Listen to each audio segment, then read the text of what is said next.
ទឹកថ្នាំស្អាតនេះអូនទឹកថ្នាំហើយតបកង់នេះបកទឹកដាក់ដូចគ្នាមកគូហ្នឹងហើយខាងក្នុងថាអីអត់មានលហើយហុយទេស្អាតបូល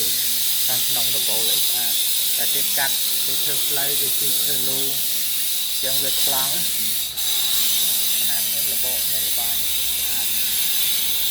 តាមក្រោយនេះក្រោយក៏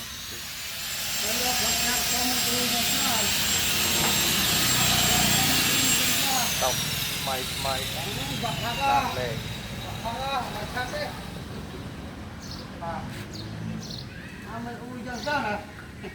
អាទាំងក្នុង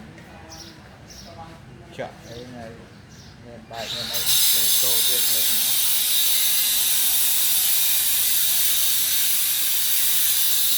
ដូចគ្នាមកជុំ